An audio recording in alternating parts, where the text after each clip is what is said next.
Forgive these questions. In a perfect world, I wouldn't have to ask them, but if God is all good and all-powerful and all-knowing, why does he allow bad things to happen to good people? This is, I think, the principal argument for the atheistic side that my opponents in the debates will sometimes bring up. And I think that there's a couple of ways to respond to this. First, we need to understand what the atheist is claiming here. Is he arguing that God and suffering are logically incompatible with each other? If he is, then he needs to show that there's some sort of implicit contradiction there, because there's no explicit contradiction.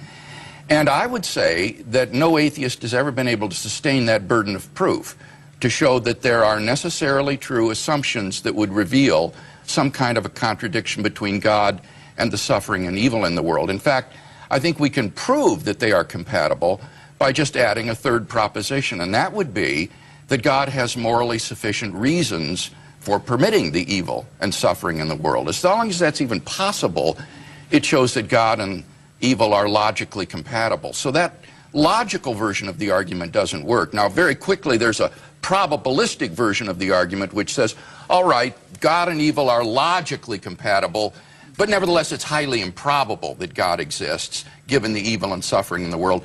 And I think there's a number of moves that the theist can make in response to that argument to show that it's not improbable that God exists, given the suffering in the world. I happen to believe, I'm going to try and be as objective as I can throughout the debate, that the reasons why there is suffering and pain are entirely obvious, and in fact they're inevitable if there is a loving God. But how would you explain them? Why then does God have to allow discomfort, suffering, pain, terrible pain sometimes to exist? Well, I would say, Michael, that there isn't any single reason. Rather, there's a multitude of reasons that would be in play here. One would be that God wants to create a world of free creatures who can become responsible moral agents and mature persons. And that will require a world that operates according to certain natural laws, where the fire that warms you can also burn you, the water that sustains you can drown you. And it would require the ability of these creatures to do morally evil acts. And so creating that sort of an arena, I think, is going to allow the possibility of natural suffering and moral evil to occur.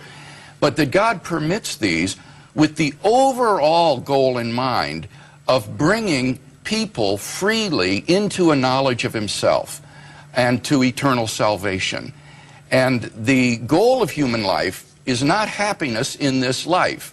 We are not God's pets. His goal is not to create a nice terrarium here for his human pets. Rather, it is to bring persons into communion with himself forever, freely. And in order to do that, it's not at all implausible that a world suffused with natural and moral evil would be the correlative of that. Okay.